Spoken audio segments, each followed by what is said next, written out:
где-то около 35 градусов тепла. И это, друзья, поверьте, 19 августа. На улице 19 августа у нас стоит просто летняя жара. Жарко, вот даже ветерок не помогает. Вон, туман, бедолага, прячется в тени. В тенечке, жарко ему. Хотя сегодня ночью было прохладно. Картошка еще цветет, растет. Но местами некоторый сорт уже начинает желтеть. Вот у соседей она вся уже пожелтела. У меня еще растет, все нормально. Вот белый. Смотрите, белый. Да, жарко, да? Жарко тебе. Он еле дышит от жары, напоролся. Но не в этом дело, друзья. Смотрите, стоит у нас коптильня, готова к бою. И самое главное, вот, вывесили сушиться рыбу. Думали, как и что, в какую сушилку. В общем, придумали вот такую. Все то же самое, только закупили вот такую сетку, материал. Здесь прошили с краев. Здесь прошили все. А сверху вот так вот застегнули прищепками. И теперь, ну, закрыли полностью доступ. Мухи уже при всем желании не смогут, ну никак не смогут попасть за эту сетку. Потому что все везде плотненько. Мухи, вот, в огромном количестве опять летят осы. Вот они, куча ос налетела сразу. Ну и так как тепло, естественно, летят мухи, но пусть летают, нам это уже не страшно. Личинки отложить они уже не смогут. Сегодня оно немножко подъялится, а завтра с утра забиваем рыбой бочку и начинаем копчение. Коптить будем с новым дымарем. В общем, завтра все сами увидите. Это будет завтра. Так, ну что, друзья, прошло 12 часов с того момента, когда мы вчера вывесили рыбу. На улице у нас тепло, лето, провисела ночь. Ну, в общем, провисело оно 12 часов. Сегодня было солнышко, ветер, и оно нормально вот так вот подвялилось. Даже начало подсыхать. Мухи не имели доступа к рыбе, так что то, что они рядом летают, ничего страшного. И пришла пора подкоптить. И коптить мы сегодня будем с помощью новой коптильни. Это коптильня, вернее, коптильня, емкость старая у нас бочка, а дымогенератор у нас новый. Пойдемте глянем, какой у нас сегодня будет дымогенератор.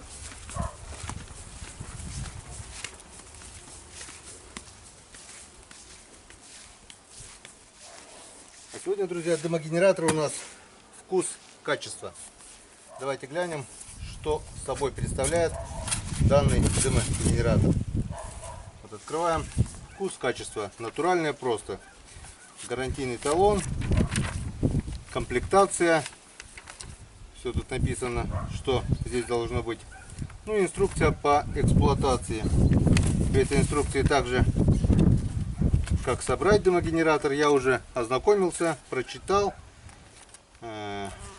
Особая особенность этого дымогенератора, смотрите, то, что здесь не нужно электричество, 220 не нужно.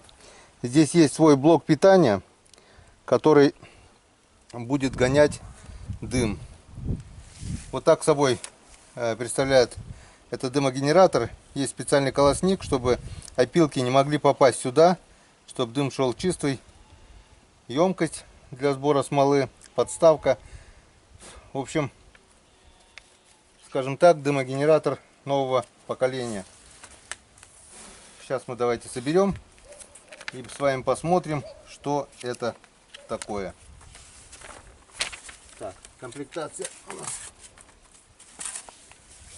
Что у нас здесь есть? Это у нас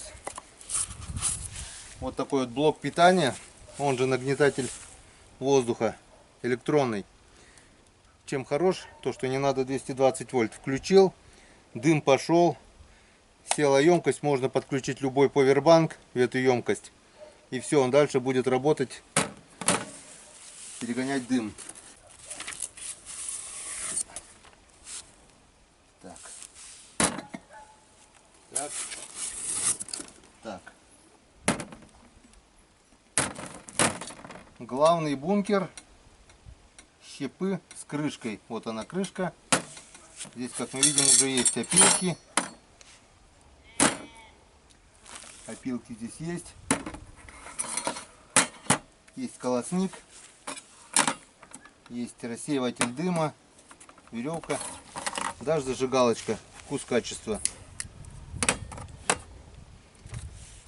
Корпус смолоотделителя с фильтрами, крышкой. Снизу прикручена емкость для смол конденсата.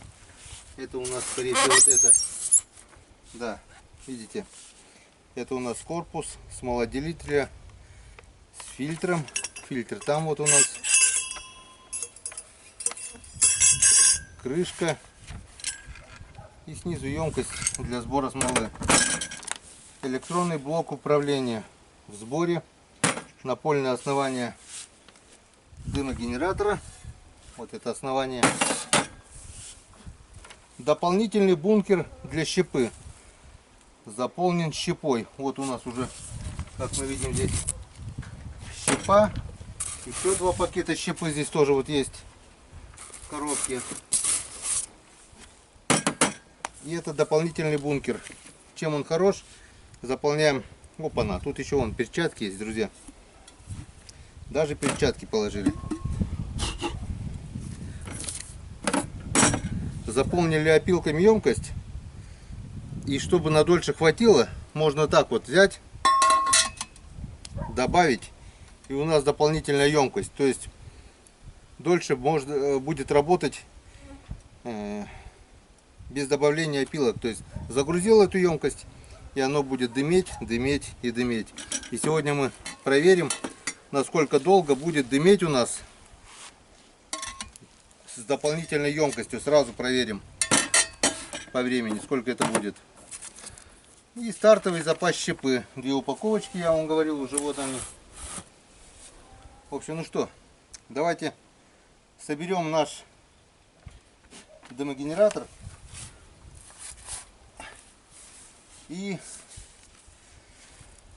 под него есть еще специальный шкаф. Но шкафа сейчас на данный момент у меня нет. Будем пользоваться нашей старой доброй бочкой, которая раньше у нас... Подойди сюда, покажи. Которая раньше у нас работала по принципу вот патрон. Мы сюда заполняли опилки. Опилки разжигали паяльной лампой. Паяльная лампа разжигала опилки. Этого отверстия здесь не было. Все было плотнячком, дым выходил. И рыба коптилась. Прошлый год я показывал уже как это. Вот есть у меня ролик. Сегодня у нас, так сказать, немножко каждый раз усовершенствуем. Та же бочка закрыта. Ну, это можно было просто крышечкой, просто я не подобрал крышку. Сейчас нам главное ровненько установить все это, чтобы все было четко. Давайте соберем дымогенератор. В принципе, это ничего сложного. Вот тут 2 отверстия. Соединяем, закручиваем барашком. Все. Это уже собрано. Что у нас дальше? Дальше у нас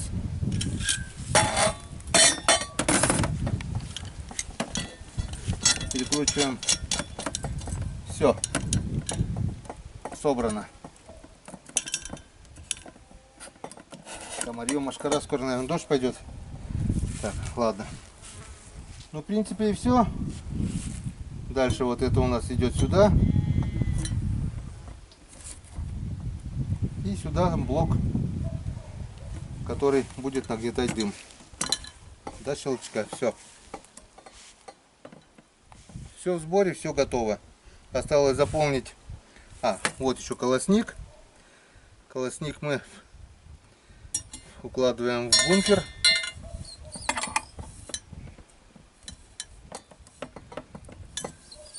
Ага, нормально. Покажи, как он сел туда. Прям вовнутрь. Сними. Вовнутрь. Вот так вот колосник. Это чтобы опилки не попадали в отверстие, где будет выходить дым. Единственное, что мы не сможем использовать вот эту деталь, рассеиватель дыма, это вот крепится сюда. Это когда у нас будет шкаф. тогда мы это будем делать. Дым у нас будет выходить прямо в трубу и в бочку. Потому что у нас отверстие снизу, у меня рука просто не дотянется, чтобы поставить этот рассеиватель дыма. Ну все, давайте устанавливать. Так, в принципе, у нас все готово. Высоту подобрали. Получилась у нас вот такая вот конструкция. Сейчас мы сюда заполняем опилки. Нет, ставим дополнительный бункер. Заполняем опилками, закрываем крышкой. Поджигаем, запускаем воздух. И в принципе все готово. Но для этого, нам сначала надо заполнить емкость рыбой. Пойдем глянем, что у нас. Тем временем у нас надвигается туча. Я не знаю, успеем, не успеем. Надо будет как-то придумать еще, чтобы закрыть. Так. Ну, рыбу тоже мочить нельзя, так что будем все делать быстро. Ох, она уже у нас почти сухая, подвялилась хорошо. Солнышко и ветер сделали свое дело. Все, по-быстрому снимаем это дело. Вот такая вот рыбка у нас получилась. Подвяленная, но в то же время еще не сухая, а мягонькая здесь. Но лишней влаги уже нету. Все отлично, все хорошо. Так, развешиваем с помощью вот таких вот алюминиевых прутов. Здесь у нас, иди покажи поближе. Здесь у нас приварены два центральных прута. Раз уровень, два уровень и там третий уровень. Но там у нас просто вот такая металлическая сетка, она снимается вот так вот. Мы сейчас прикинем, если все влезет на два прута. Нет, так уберем нижний третий уровень, повесим еще туда. Так, ну что, все, начинаем развешивать. Так, у нас было почти ведро рыбы. Ну, там немножко двадцатки нет. Вот она высохла все, вот окуня. И получилось так, что осталось много свободного пространства. Если нижнюю часть мы, среднюю вот часть вот развесили полностью, покажи, то верхняя можно было еще два прутка. В общем, как-то вот так вот выглядит развешенная рыба. Друг к другу не прикасается, все отдельно, подвялено. В принципе, все готово к коптильне. Теперь мы это все дело накрываем. Вот такая вот у нас коптильничка с трубой. Все четко, все. Но так как у нас вот надвигаются тучи, надо готовиться к тому, что вот-вот пойдет дождь. И мы немного сделаем по-другому, наверное. Мы сделаем вот так. Трубу немного выпустим сюда. И накроем его вот так. Накроем его вот так. Немного это отодвинем. Вот так вот. Это вот так мы накроем. И сверху поставим вот такой шифер. Все у нас уже готово. Это на случай дождя. Вот такой вот шифер. Дыму, вот так вот закроем заодно, чтобы закрыть нам тоже дымарь. Дым у нас выходить будет. Дым у нас выходить будет. Да, вот там отверстие для дыма у нас есть. А дождь, влага заходить у нас не будет. И чтобы не снесло ветром, вот так вот еще это утяжеляем металлической пластиной. Вот так. Так, теперь нам не страшен дождь. Даже если мы сейчас все это дело запустим, я потом дополнительно, вот основная крыша у нас, дополнительно я могу что-нибудь сюда придумать, целлофан. Если дождь пойдет, вот сюда раз, закрепил, целлофанку все закрыл. И она у нас даже будет коптиться под дождем. Так, ну что, сколько у нас времени сейчас? Наверное, около 4 часов уже.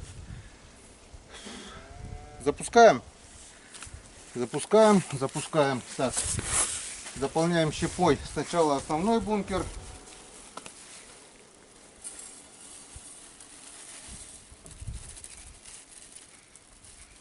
Раз.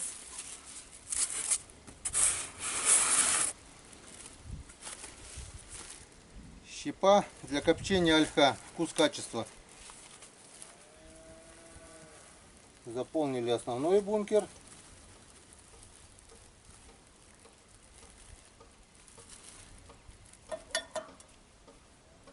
Так. Теперь ставим сюда дополнительный бункер для щепы. Плотненько сюда. Раз. Все. Заполняем его. Дополнительный бункер щепой. Первоначальный запас щепы, как мы видим, идет прямо с дымогенератором. 3. И вот 4-й пакет. Я еще не знаю, зачем вот этот веревка, но прочитаем, разберемся. Сейчас надо это все быстренько нам сделать и запустить главный дымогенератор, чтобы все это дело потом накрыть. Успеть до дождя.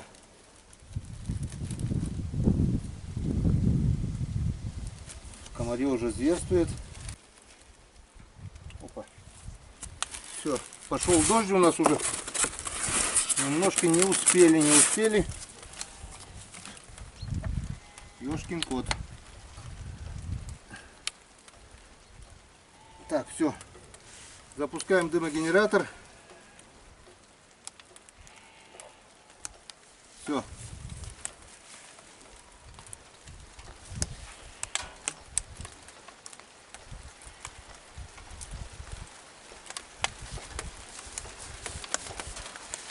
Все. Ставим на полную мощность. Вон, есть тут деление специальное. И поджигаем. Поджигаем дымарь. Чуть-чуть не успели, пошел дождь, друзья. Главное, закроем блок питания, чтобы он не промок.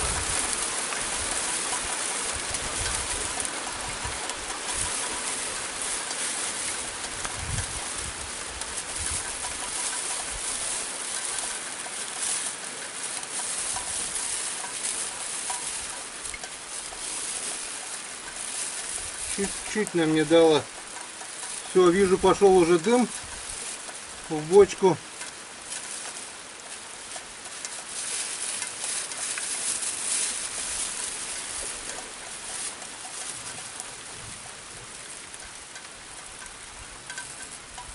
Немножко не повезло у нас с погодой.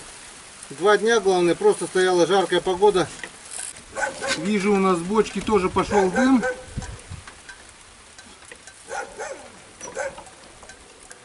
Все, в принципе, процесс пошел. Вот в таких вот экстремальных условиях начали мы испытания нашей новой коптильни. Так, согласно инструкции, как щепа уже полностью разгорелась и повалил дым, с блока питания убираем 2 деления. Сейчас у нас блок запущен на полную мощность, поток дыма. Дождь немножко прошел. Вон, подойди сюда и покажи. Вон, полностью, да, у нас шкала деления. Мы убираем на 2. Раз, 2, 3. 3 деления убираем. Ну, 4 деления. Оставляем 3, 4, 5. Половину убираем, в общем. Раз, 2, 3, 4, 5, 6 деления оставляем. Остальное. Все, теперь у нас дымарь, получается, полностью разгорелся, но работает в то же время на половину мощности. Так будет, наверное, экономнее. Время я посмотрел, у нас 4:30. Как-то вот так, друзья, приходится коптить, начинать копчение в экстремальных условиях. Но это, с одной стороны, тоже хорошо. Посмотрим, как у нас получится копчение под дождем. Копчение в экстремальных условиях. Вы не поверите, 2 дня стояло просто лето, жаркая погода. Сегодня у нас, друзья, на календаре 20 августа. И походу наступила осень. Ну все. Теперь остается ждать и смотреть, насколько у нас хватит щепы с дополнительным бункером. Все, пошли домой и будем наблюдать с окошка. Погнали.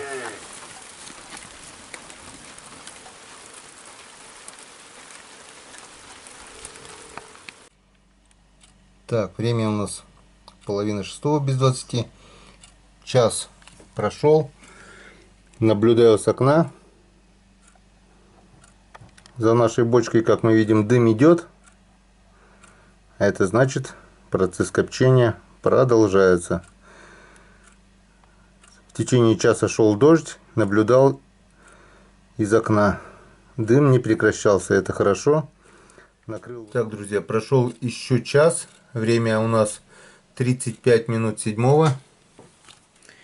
Вот, сижу, изучаю инструкции, и как я вижу, вот, примерно через 30-60 секунд после разгорания щепы убавьте скорость вращения вентилятора клавишей до 2-3 делений. Так, у нас дождичек прошел, как я и говорил вам. Вот, посмотрите, я убавил здесь до 2 делений. Вот, 3 деления получается. Давай уберу, даже сделаю 2. Вот на 2. Где-то полчаса назад я убавил до 3 делений, потому что дым просто у меня валил капитально, шел. Под дождем не стал выходить. Как дождичек прошел, я вышел, сделал до 3 здесь. Сейчас, как видите, я сделал до 2. Дым выходит. Все, обратно закрываю, жду. Все работает. Блок питания гонит дым сюда, получается. Ждем, пока перестанет идти дым. Как перестанет идти дым, я подхожу, смотрю, или сел блок питания, вот он уже больше 2 часов работает, или закончились опилки. Одно из двух. Если закончились опилки, мы добавляем опилки. Если закончилось питание, просто подключаем повербанк, и копчение у нас будет идти дальше, пока бочку не открываем. Пошел 3-й час, как говорится, полет нормальный. Пока все хорошо. Несмотря на то, что поливал дождь, все, я сделал такой вот навес, крышку закрыл целлофанкой, и все у нас работало, все у нас коптилось. Процесс идет. Итак, друзья, время 10:30, прошло 6 часов. Пойдем глянем, что у нас с коптильней.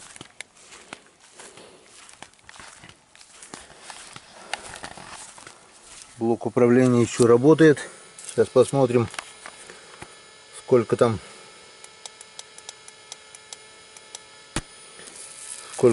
осталось заряда. Половина заряда, вон, как видим.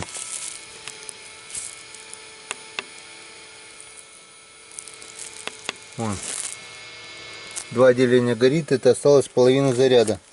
Прошло 6 часов. Тут у нас тоже все горит. Сейчас посмотрим, сколько опилок. Так, вот у нас сколько опилок. Это получается, ну, почти тоже половина. Ну, правильно все. Получается, не зря говорил производитель, что одной закладки хватит на 12 часов. Прошло 6 часов. Все работает. Блок истратил половину заряда. С дополнительной колбой у нас ушло половину опилок. Вот как мы видим, дым идет. Получается бочка полная дымом.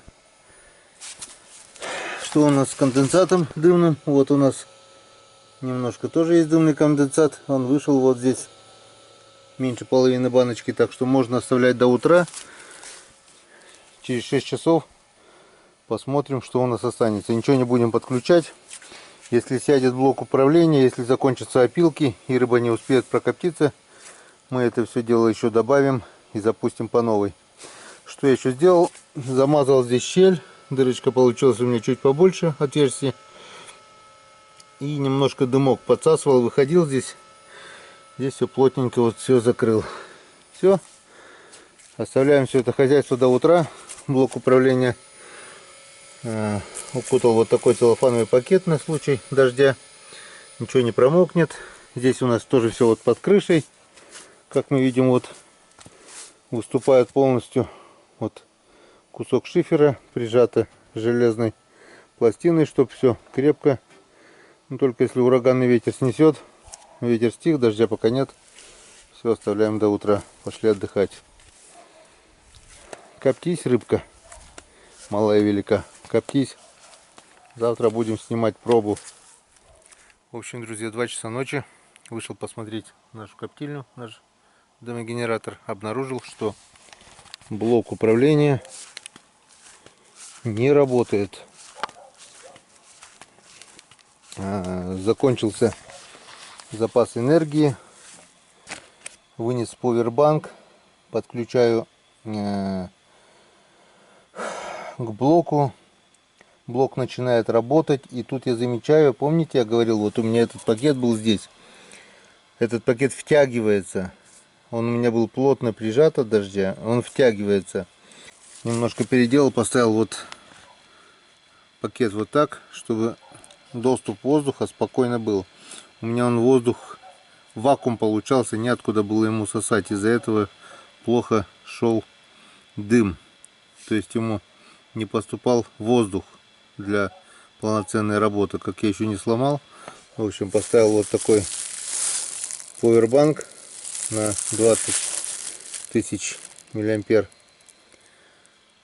Закрыл вот так, воткнул провод, запустил. И у меня, как видим, он спокойно на двоечке спокойно сосет дым. Дым идет хорошо. Вынес опилки. В общем, заливаю остатки. Заполняю второй бункер.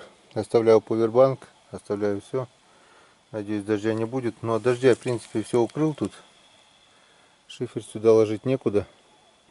Будем надеяться, что дождя не будет. И оставляем все это до утра. Утром посмотрим, что и как. Осталось, друзья, совсем немножко. Сейчас скажу вам время, сколько уже. Так, время у нас 12:48. Это, по большому счету, в половину пятого будет сутки. Оно коптилось на тройке. Сейчас вот прибавил до 5, чтобы быстрее прогорело. Осталось совсем немножко. Вот так вот опилочек немножко осталось. Как только прекратится идти дым, я так думаю, через полчасика максимум, мы откроем бочку и попробуем, что у нас получилось. Осталось совсем немножко. Итак, у нас напор дыма еще есть, но его становится меньше. Открывал крышечку. Вон, покажи. Вон, там на донышке немножко осталось углей. Все, в принципе, все. Колбы, это контейнер пустые. И это значит, можно подвести итоги. Так, блок управления у нас работает на половине мощности. Сейчас посмотрю заряд. Так, зарядка идет отсюда, получается. Здесь у нас села 55%. 45% у нас блока питания, получается, съела. Я воткнул его утром. Часов 6, получается, у нас на блоке работало. И часов 12 у нас, то есть на повербанке, и часов 12, получается, у нас работало на блоке. Так, ну что, выключаем и смотрим. Если это пусть догорает опилки. Так, это убираем. Это выключаем. Так, смотрим заряд, сколько осталось. Полный заряд. 4 деления. Получается, теперь блок управления полностью у нас заряжен. Все. Выключил. Поток воздуха прекратился. Ну и посмотрим, что у нас получилось.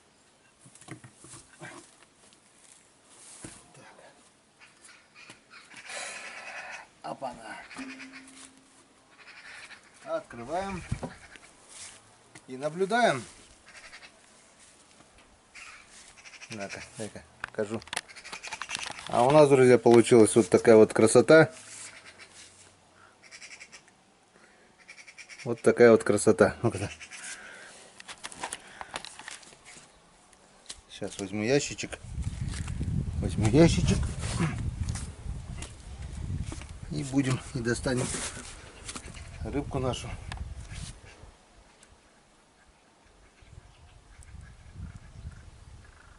Вот такая вот у нас получилась красота. Запах, цвет, в принципе, все пучком. Сейчас все это мы вот так вот оставляем прям. Рыбка подвялилась до копчения очень хорошо. Ну и сейчас мы ее также вывесим.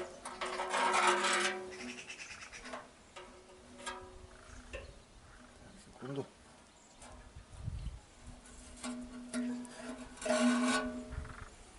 Также вывесим ее, чтобы выветрился весь дым. Вот такая вот у нас получилась красота.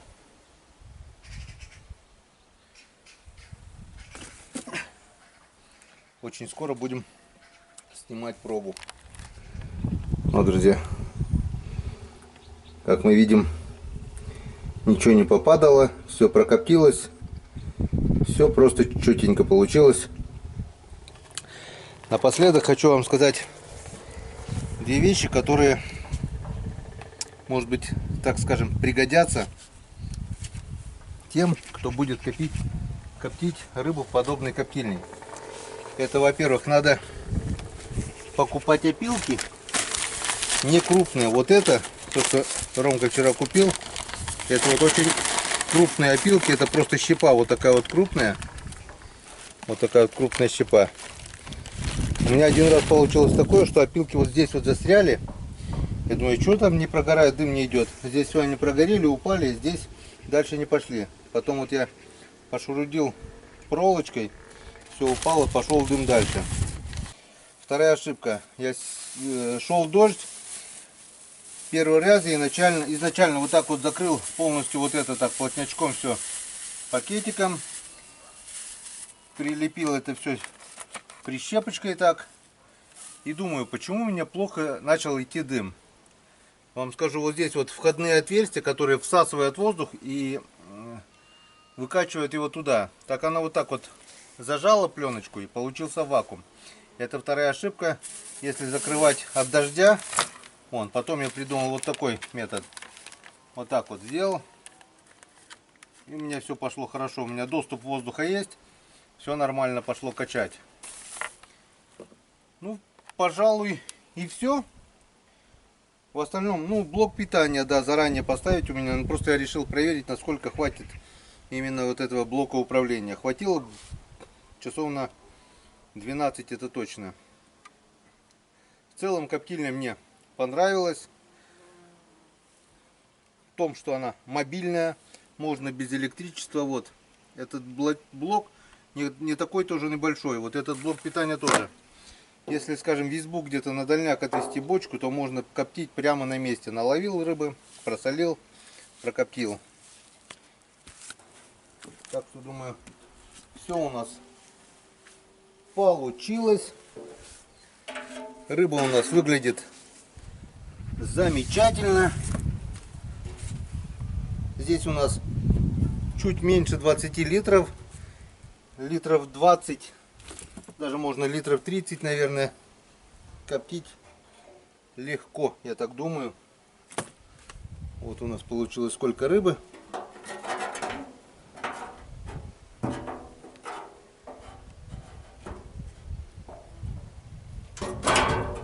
Вот у нас получилось сколько рыбы.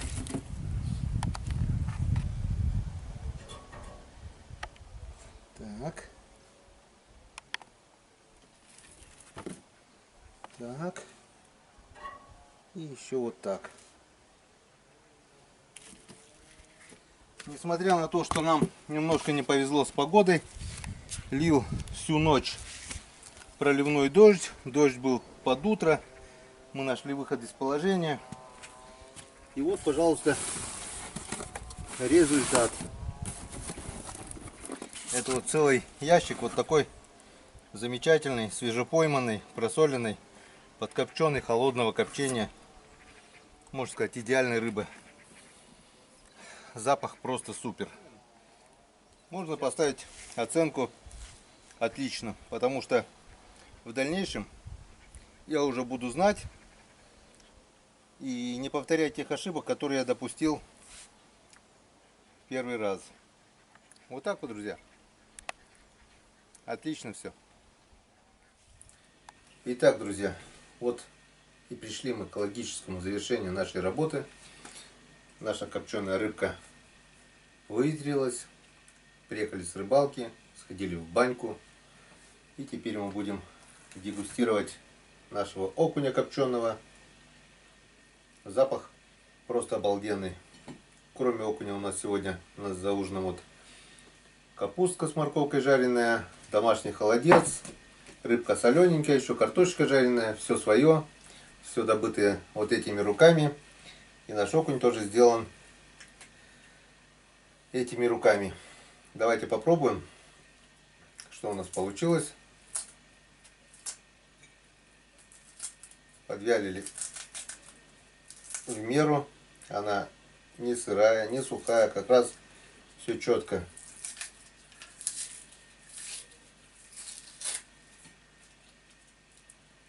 Дымного конденсата на рыбе нет.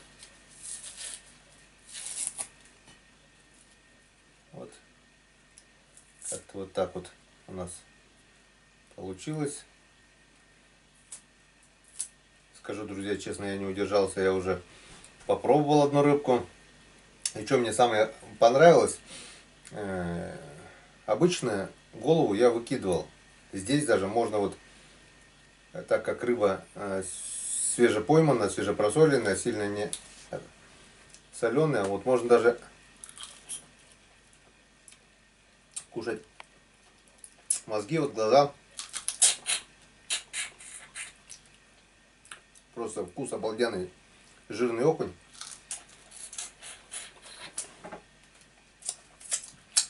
Просто вкусняшка. Ну что, с легким паром это ваш бокал. Пенный напиток.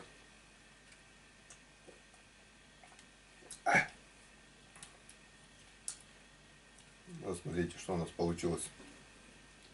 Что белый тоже? Да ты копченую рыбу не ешь, бел.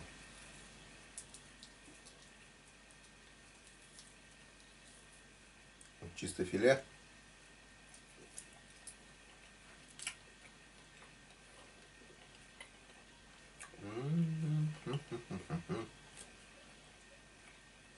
Очень вкусно.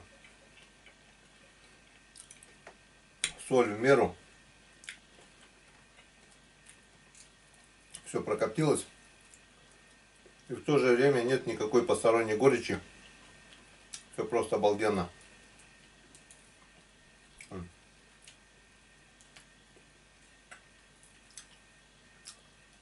Так что 100%, друзья, мне эта коптильня понравилась.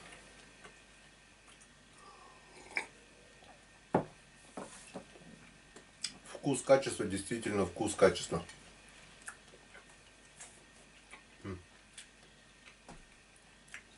И самое главное, кого заинтересовала данная коптильня, с помощью которой можно вот так вот вкусно приготовить окуня, да не только окуня, любую рыбу, сало, мясо там. В книге, которая прилагается к данному дымогенератору, куча рецептов я прочитал. Будем пробовать, будем коптить. Естественно, покажу вам. Так, кого вот заинтересовало, дам ссылочку в описании. Заходите. Если кто-то надумает заказать данную коптильню, я поговорил с руководством, и они согласились дать 500 рублей скидки, если при заказе вы укажете промокод Комирыбак 500. Или по телефону просто скажете промокод Комирыбак 500. ваш заказ будет дешевле на 500 рублей. Ну, мелочь, но приятно все-таки. Так что заходите, смотрите, пробуйте. Это действительно коптильня нового поколения. И с помощью нее можно приготовить много вкусняшек. Так что с легким паром, приятного аппетита. Делайте сами, своими руками. И поверьте, это все очень вкусно. Будем здоровы.